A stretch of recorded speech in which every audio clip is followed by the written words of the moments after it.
everyone receives is a reflection of us. Welcome.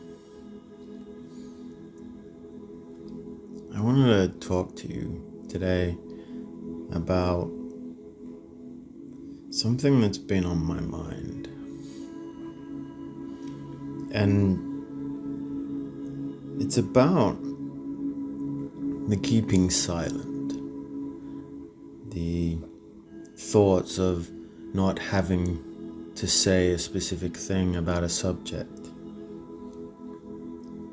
And I wanted to speak my mind. I just wanted to have the potential to potentially break free from the illusion that it is.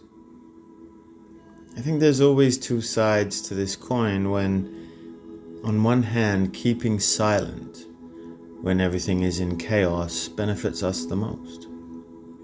And then, on the other hand, could that be seen as a way of reducing one's own power?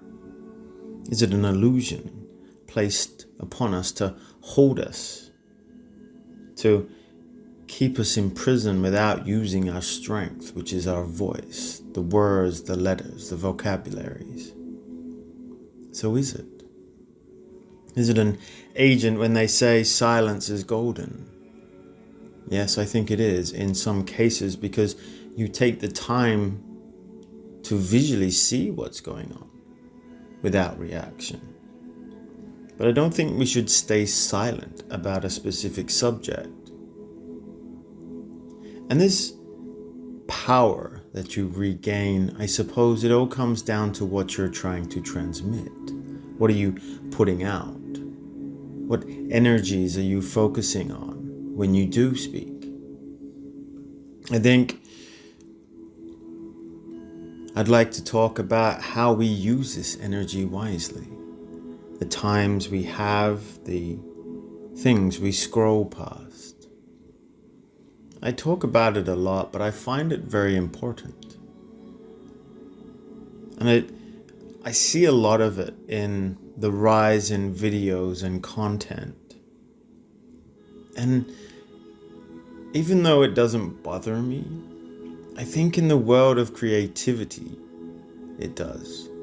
It hurts. It pains me as much because content copycats is what I like to say. That's what a lot of these people are. They will see someone's content and copy it. They will use another person's content. And what is the benefit? For people to watch someone reacting to someone else's content, talking over the top of it anyway, or reacting with stupidity. You know the ones. The ones where it's lawyers' reaction to this, or doctor's reaction to this. And all it is somebody watching another video. That isn't content. That is theft. In most cases, it doesn't matter if you are or not. You don't know whether they're true or not. They could be playing a game. And for some unknown reason, they get a lot of views, sometimes even more than the original video itself. But why? Why is this useless information even allowed? It doesn't do anything. It's boredom. It's uncreative. It's pointless. See, sometimes you have a lot of people who talk, whether it's podcasts or video casts, whatever you want to call it. These aren't the video game creators and the streamers and the Twitchers and all of this nonsense. It has its place, yes, I'm sure, but it's always concerning to me why people pay money to these content creators. We know they get paid to push a narrative in most cases. And you have a lot of copycats when it comes to audio transmissions and podcasts. They see it works for one thing and they do it themselves. I've always found out, where do they get their funding from? And are they genuine? I've always wondered. But then there's the flip side to all of this. To the ones that have good in them, or at least try to be. The ones that are on the side of change and progress. They comment on the situations and all the things that are currently happening in the world. They are the news as we see it, but told right.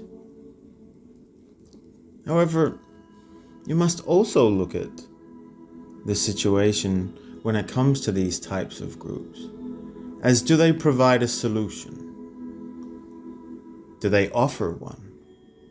Or do they include you as part of the healing solution? I think anyone that just talks about a subject without offering potential solutions shouldn't be trying to teach or guide or tell people what to do. If it is information, then that's exactly what it is. It's an information highway to make sure that people understand. How do you change? I think a lot of it comes down to when you don't allow idiocracy to take supreme. All these TikTok awards and all of these silly functions that really have no benefit to humanity. They are boredom creators. That is what they are. They don't offer a service. They do it to get rich. And the people that truly have the most say, they're nowhere near it. What I do like with some of these people, though, is you have to look at the young. Some have YouTubes and TikToks if you watch that. And you can see it in them that they've taken this information from somewhere. They've learned it themselves, maybe on their own journey, and they're just trying to help people. So you follow it, you like it, you show them your support because they're trying to do good. But if they are misled or in a way of secrecy or lies or manipulation, because even in the spiritual world it is prevalent, because they take advantage of people's ignorance, their youth, their misunderstanding. But with more and more young people coming in, whether it's the rainbow children or I forget the word, but we'll call them diamonds if you like. But these are the children that have knowledge, and we cannot dismiss them because of their age. So, I always like to find reason in things, and connection, and energy. Sometimes when we talk about subjects, we are told one thing, but then we got to ask ourselves, where did that actual idea or that thought come from? Did I create it, or is it just a way of stopping my own transmission? I don't think it matters. But when I sit back and look at it, I realize that maybe it was just myself trying to not have a say in matters that mean nothing. There are so many understandings in politics and what it could be and what it might not be, and who is this person and who is that person. Everything's a distraction to take your attention away from what we should be doing. Looking to the skies at night or during the day.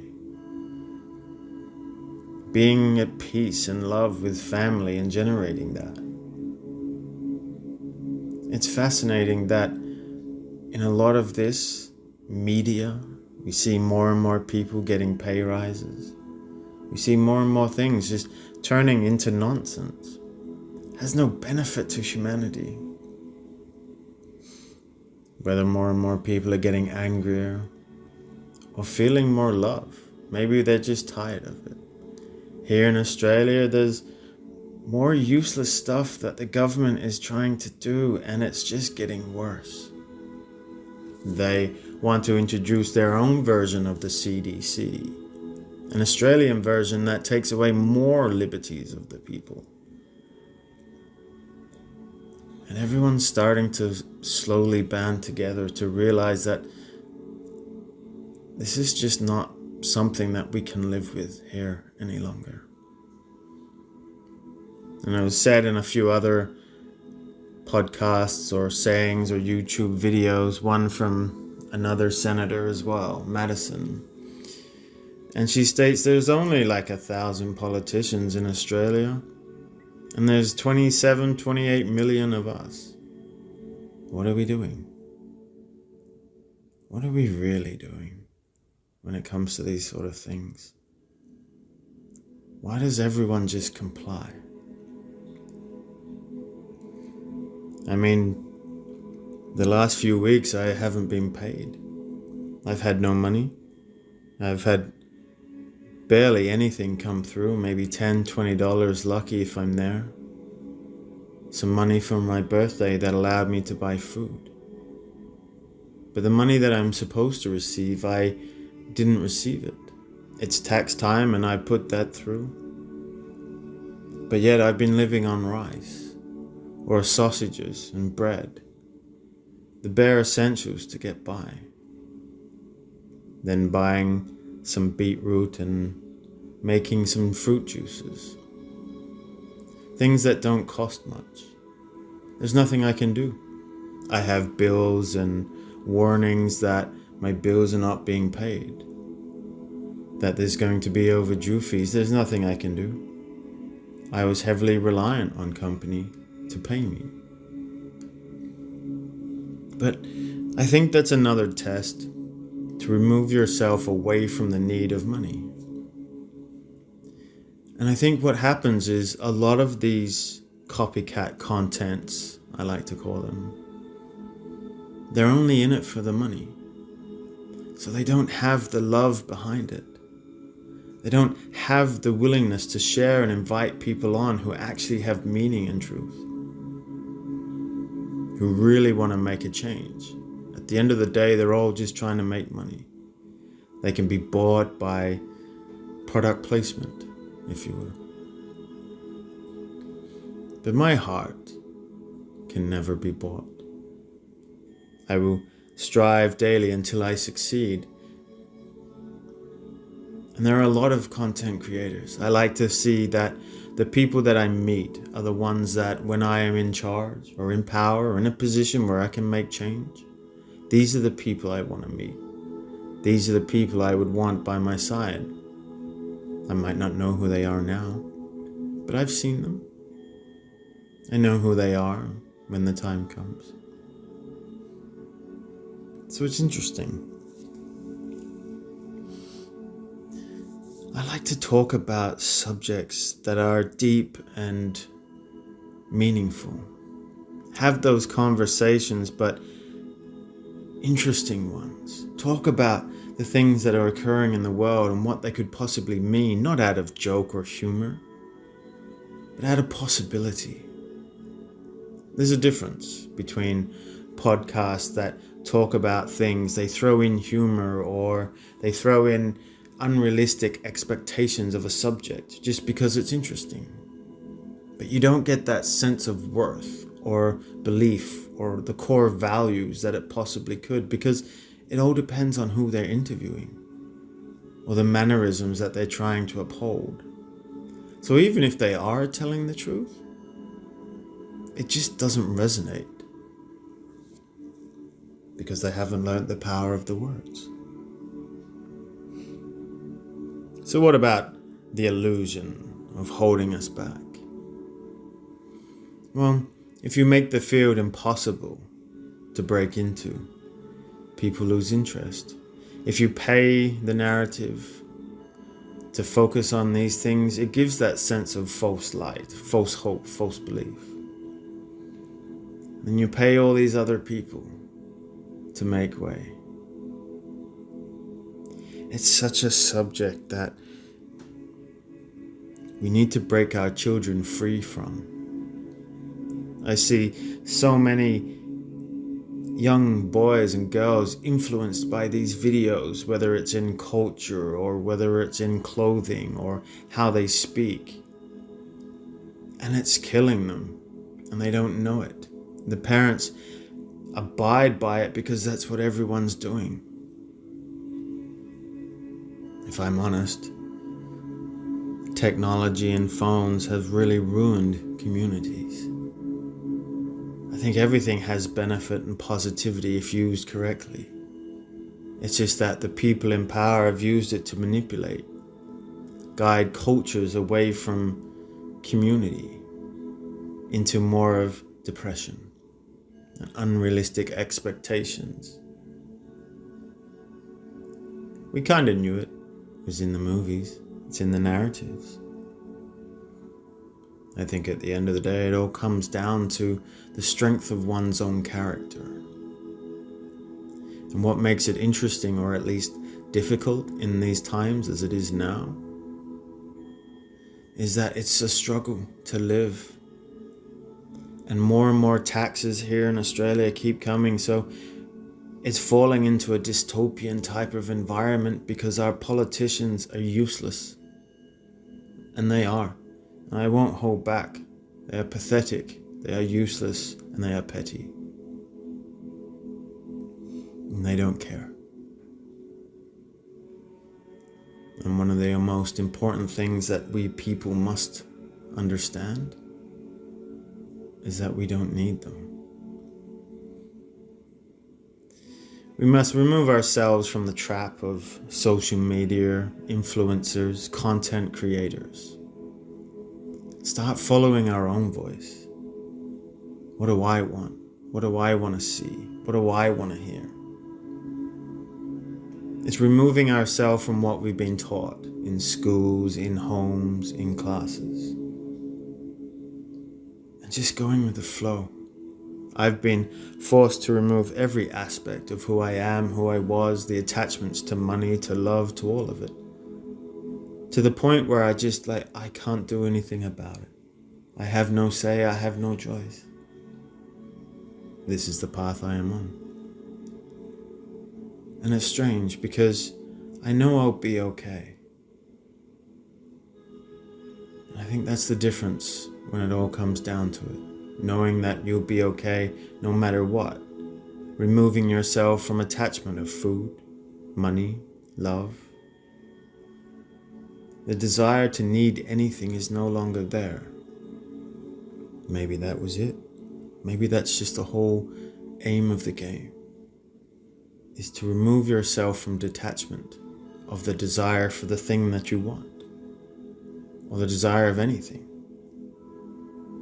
Because if you are not attached to something, but you wish to need it to use it for its purpose, then it's there. The only expectation that I would have, no, that's not the right word, let me say that. The only difference to that statement that I would add is the love characteristic. You're not void of love. You love unconditionally. You love everyone and everything the same. For what it is, for its purpose, for what it teaches you. But you do not become attached to it emotionally, physically.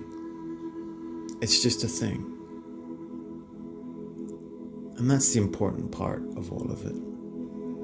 Removing one's mind from chaos theory and placing it into a sense of ease and comfort, knowing that it'll all be okay. The hardest part is going through it. You don't know when it will change, you don't know how. It's just breaking down the barriers and the walls to then just live. No fear, no regret, no worry that when's it gonna come, you just live. The difference is the position and the placement of where we are at, where our mind's at, where our heads are at. Whether you have a home or not, family or not. Sometimes we have to do the things we have to do to survive. But as with everything, we seem to always come back to hope. Whether it's in a TV show or seeing something on a small story. It always comes back to hope and love and knowing. Whether you're religious, it might come down to Source Creator or God. wholeness, not needing something for any specific purpose other than what it can provide. And when we remove ourselves from that, we truly are whole, because nothing needs to complete us, for we are already it. So it is with that, I leave you with peace and love. Take care.